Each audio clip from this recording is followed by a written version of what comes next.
So Nordic Viola had its origins really in a trip I made out to Greenland in summer 2015. I think we were there for about 10 days, so it wasn't really long enough to get to know that much about the country, and my curiosity had definitely been sparked. So I wanted to go back there and spend a bit more time there and also explore the North Atlantic more generally, actually. And I would say the final impetus was Radio 3's Northern Lights series, in which they explored music from north of 60 degrees latitude. And actually I was absolutely stunned by the amount of music that's come out of that area that we've never heard. I mean, the Faroe Islands in particular, I knew quite a bit about them through Davor, our principal trombone. And I knew there was a fantastic musician out there, Christian Black, who really is, well, pretty much a guru for all musicians out in the Faroes. I wasn't expecting there to be so much music education actually as well, and so many people engaged in music at such a high standard. And that was true of everywhere I went. I coached in music schools and I was always really warmly received. I met some really super talented musicians there. And I think one of the things that I really got out of the project was meeting composers. They're always such kind of engaged people. They're interested in their surroundings. They have a lot to tell you about their countries and about their cultures. They think in interesting ways and really kind of spark my own creativity a bit actually as well. So, yeah. For me, I think one of the things, and it's come out in the concert that we're doing with Nordic Viola, is that seasons play a really big role. And not always in the way you expect. I mean, there are pieces about the bleakness of winter, but also the joyousness of winter too. I'm thinking particularly of one of the pieces I commissioned by Greenlandic composer enigmatic Gerstrom. And sure, there's times in the piece that the music's quite stern, but there's also a lot of playfulness in it. And I think she wrote about evoking the spirits in Greenland and that kind of playful, joyful side of winter in the far north.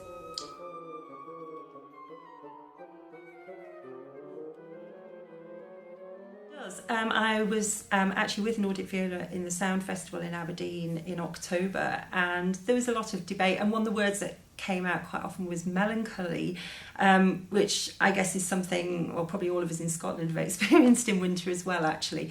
But one of the Icelandic composers who was there was kind of saying, let's not beat ourselves up about it. Let's just embrace it, so we feel, a bit down because it's winter. Let's express that feeling, and it's not a bad thing. It's a characteristic of that music, and it can have a warmth to it as well, I think. And yes, like you say, and then the summer's completely different. You've got anything up to 24 hours of daylight depending on where you are, and people want to go out and play in that. They want to enjoy that. And a couple of the Shetland tunes that we're playing actually are pieces written for the summer.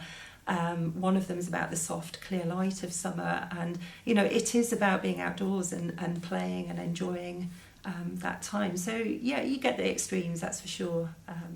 So the first one was actually, the first commission that I made was Lily Harris, who was actually on the RSNO Composers Hub, and I kind of floated the idea to her that she might fancy a trip out to Shetland, and she bit.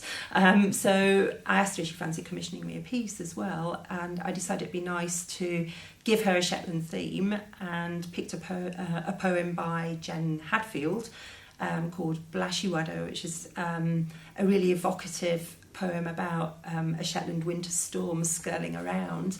And Lily wrote me this fantastic and challenging solo piece that absolutely depicts Jen's poem. It starts with quite a menacing feel. It's a very still opening, and then gradually builds into a full-scale storm that really takes you there. Actually, it's to say that Lily at that point had not visited Shetland, it is exactly how you feel in the middle of a Shetland storm.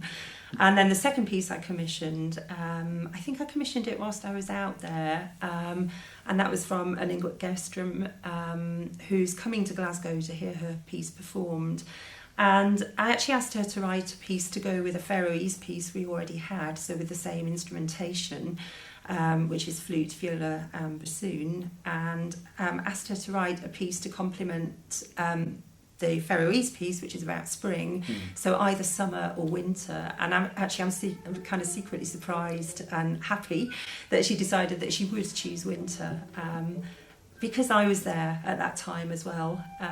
So it was nice to have somebody from Greenland express winter as they saw it, and I think it's a really engaging, lively, a beautiful piece, actually. Yeah, there are a lot of composers that you may not have heard of in the programme. To be fair, I hadn't heard of them either before I set off travelling. In fact, that was a real impetus for me to go out and find these composers. There's a massive variety of music in the programme. There's everything from Shetland traditional music and some Icelandic traditional tunes, through to the commissions that I've written, which are probably the nearest to a straight classical piece, if you like, through to Lily's piece, which is quite contemporary in style. And I've also included readings in the concert, which I hope really illustrate the mood of the pieces. Many of those readings are from my own experience, or from authors that I think perfectly capture that experience.